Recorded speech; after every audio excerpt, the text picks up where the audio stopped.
Hey, Sean Bean, what's up? And today I'm gonna dig deep into Game of Thrones Season 2, aka A Clash of Kings, if you're one of the fans of the books. Right after the finale last season, Robb Stark prepared for war, but we never get to see that. So I'm looking forward to this season. Other than that, a couple of new faces have showed on this episode, including Stannis Baratheon and Melisandre at Dragonstone joining the war. Okay, so let's do a quick recap. So last season we learned that House Stark is the good guys and House Lannister slash Baratheon is the bad guys. So House Lannister hates House Stark, so Cersei plotted against Ned Stark and eventually got him killed. And so after the king's death, Robert Baratheon, Joffrey became king, and Joffrey is an asshole. That's why everyone is trying to overthrow him, but, well, Ned Stark tried but failed. So that's why the Starks are all across Westeros right now, and I'm still really rooting for the Starks. Other than that, let's get into episode 1, which is The North Remembers. Other than that, a couple of new faces have showed on this episode, including Stannis Baratheon and Melisandre in Dragonstone, which they are joining the war. And also, every single main character of Season 2 is also mentioned on this episode, except Shay Ross and Arya. Actually, Arya only featured in 1 or 2 shots on this episode. So basically, the story of this episode is Jaime is still in captive with Robb, and Robb sent his mom to persuade Renly Baratheon to help in their war. Meanwhile, Joffrey continues to be a monstrous, evil son of a bitch who confronts anyone who confronts him, and almost drowned a man with wine. Sansa was also only in 1 scene, acting loyal, pretending to be nice to Joffrey, and then Tyrion Lannister confidently walked into King's Landing and talks to Joffrey and Cersei in a cool way, like he doesn't care. That's why I love the character of Tyrion Lannister so much. And then the Night's Watch visits Craster's place, and Craster didn't like Jon Snow. But at the end, when Joffrey brutally slaughtered all the bastards, including babies, with dramatic music in the background, Arya was shown sitting on a cart going away from a camera, which is a fancy ending. It's a promising premiere episode, but at the same time it seems that there's going to be less drama this season, which makes this season not as good as season 1. But we'll see. Then on to episode 2, The Night Lands. Seriously, does the word night means heaven or something similar? Feel free to tell me that. Anyways, this episode is probably the most boring Game of Thrones episode I've ever seen so far. But what fascinates me is Arya and Gendry getting along. Gendry learning that she's actually the daughter of Ned Stark. That seems pretty funny. Then Theon Greyjoy went to the Iron Islands. Pike, actually. And then Tyrion was actually even more likable. You know, he's my favorite character in the show so far. And this time we get to know his more serious side. And apparently he's sort of against other Lannisters. He's not a big fan of Cersei Lannister as well. And he's not afraid to confront the Queen. But other than that, I see no progress in this episode, which isn't necessarily a bad thing, but I don't think the story will be as intense as last season. Moving on to episode 3, What is Dead May Never Die. So Game of Thrones had more plot lines this episode. I know it's hard to cover all characters in one episode, so for the sake of more storylines, Melisandre and Daenerys didn't make it on this episode. But no worries, because we are introduced to new characters on this episode. In Renly's camp, we see her queen, Margaery Tyrell, played by Natalie Dormer, and Brienne of Tarth. Oh my goodness, Natalie Dormer looks really young in this show. It's like she's 20-something. And then Brienne of Tarth is played by Gwendolyn Christine. Hope I'm right. Meanwhile, Tyrion was doing tricks and stuffs and trying to test the loyalty of the small council, so that's pretty cool. He told them he wanted to make Myrcella. He wanted to force Myrcella to marry to the Dorns, to Robert Arryn, and to Theon Greyjoy.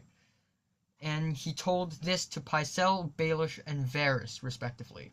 So yeah, Tyrion's trick is really brilliant. And then in the Iron Islands, Pike, Yara, and Balon Greyjoy really sucks. They hated Theon, apparently, but I guess Theon already chose his side on this episode.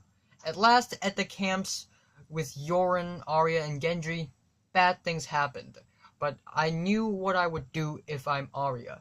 And then Arya really did it.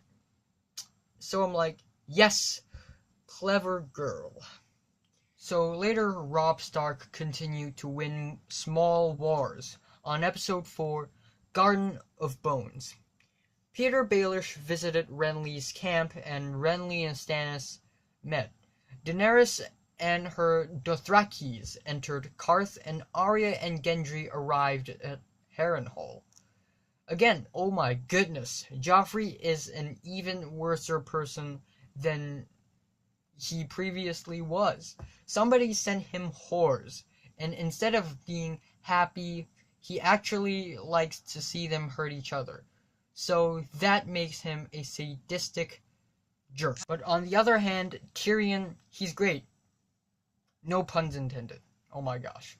He saved Sansa, and he also used many smart ways to learn about Cersei, his sister. But what interests me the most is Arya and Gendry in Harrenhal.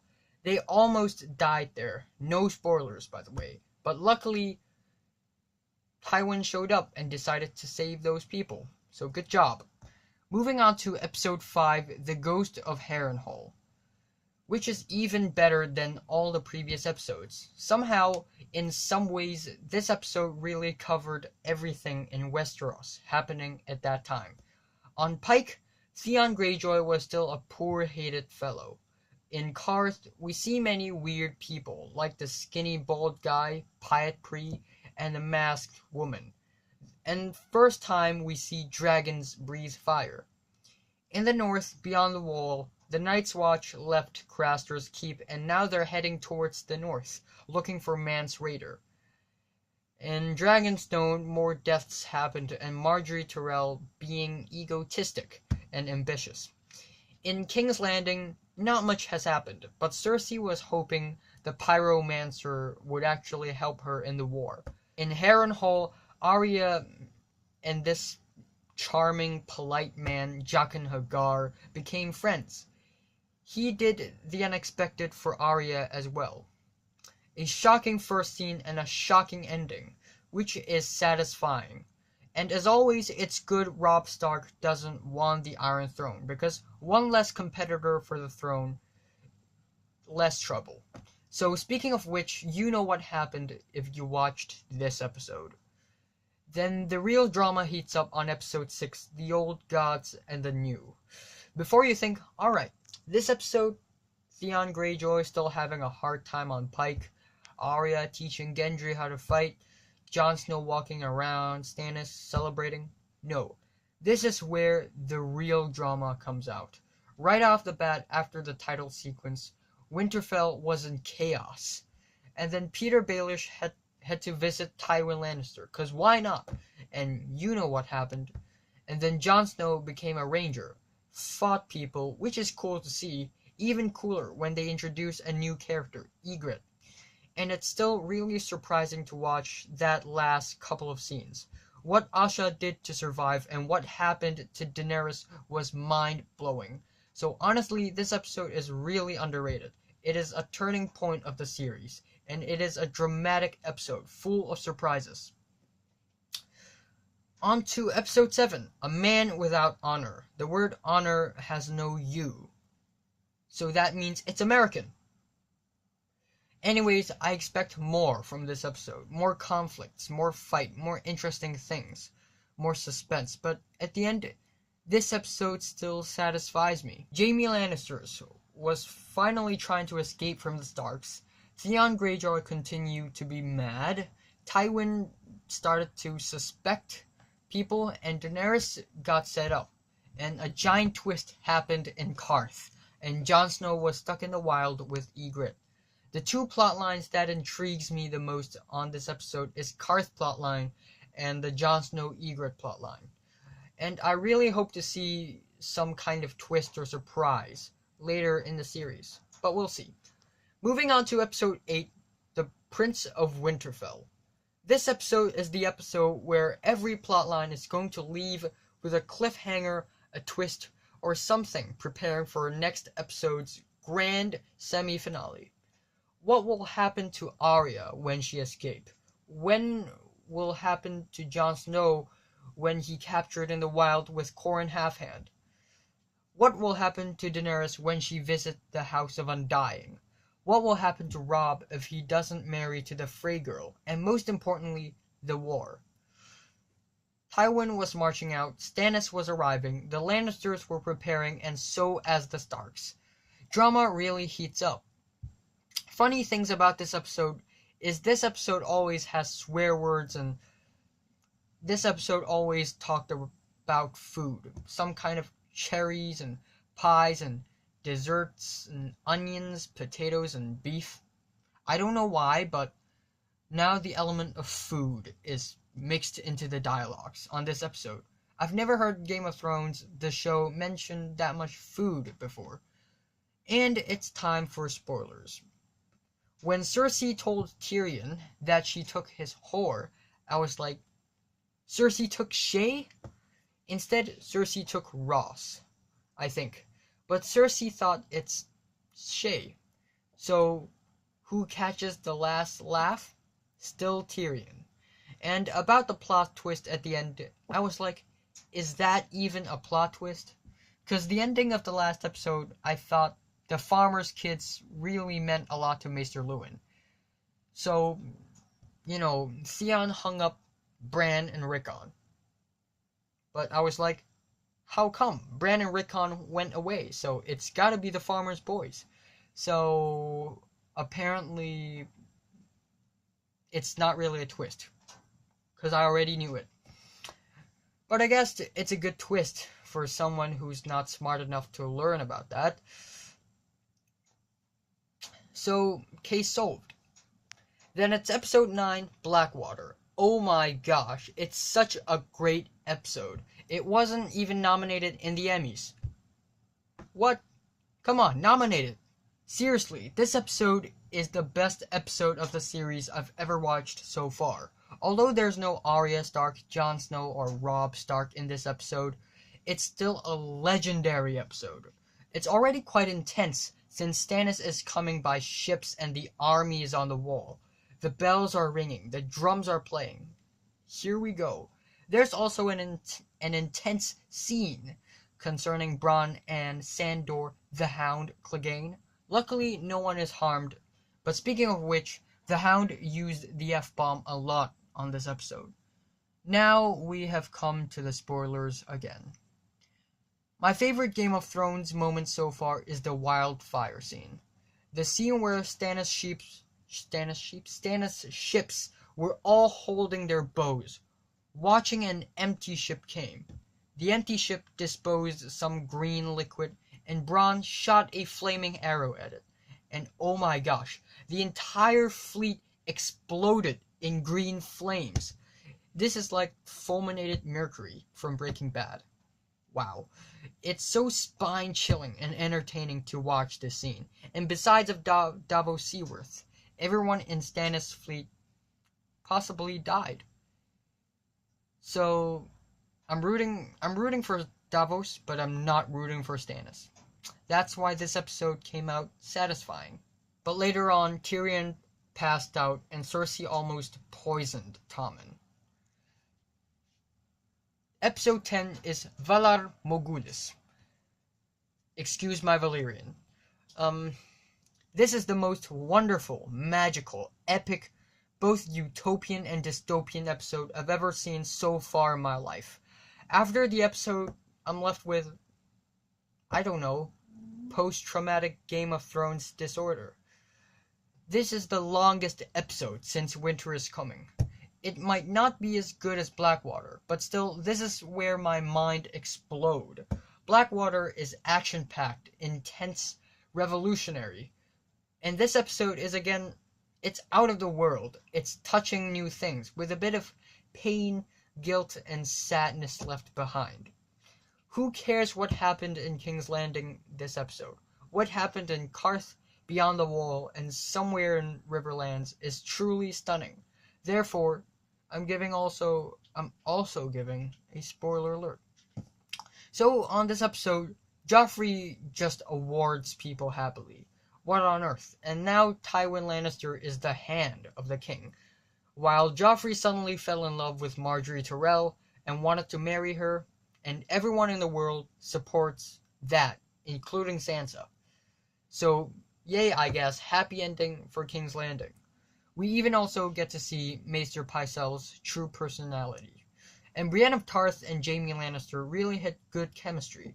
Not like they're couples or friends, but they too works out together. Arya Stark and her fellows Hot Pie and Gendry escaped, so it's about time to explore Westeros finally. Wherever the cast and crew shot Riverrun, or Riverlands, it's such a view. The Riverlands are really beautiful. Wow. And Valar Morghulis, because Jaqen H'ghar is actually a faceless man. Visions, it's crazy, man. And the scene where the dragons take out Pypri, and to later find out that Saros-san Doxos is a hoax. So many X's, but wow. What a shocking ending in the Karth storyline. And Beyond the Wall, Jon Snow just killed Qhorin Halfhand. Why? Because he needed to gain the trust for the wildlings. So Qhorin Halfhand just sacrificed himself for Jon Snow. So that's pretty crazy. And then we have the scene where in the Fist of the First Men, we heard 3 blasts. Oh my gosh. 1 blast, they're back. 2 blasts, get ready. No, wait, it's 3 blasts. White Walkers. Wow. I blew up. The last scene is simply stunning. Overall, this is another great and solid season of Game of Thrones. The first half of the season is a bit underwhelming, but the last 2 episodes really makes up for it. And Season 2 is really where we start exploring Westeros. Season 1 was all just King's Landing and politics, but Season 2 is more legitimate, it's more magical, it's more wondrous. There are even more great characters and many different intriguing storylines. It's a slow burner, but I like it. The season could have been a bit better, but I still like it. Also, Season 2 is more detailed than Season 1. It deals with food, it deals with the culture, it deals with history a little bit more, and it's really cool to see different character paths kind of diverge throughout the series. At last, the worst episode is Episode 2, The Night Lands. The best is Episode 9, Blackwater. I'm still saying Game of Thrones Season 2 is mind-blowing, and I'm giving it a 9 to a 10 out of 10. So, have you watched Game of Thrones Season 2? From 1 to 10, how much would you rate it? Like if you like, and subscribe if you want more.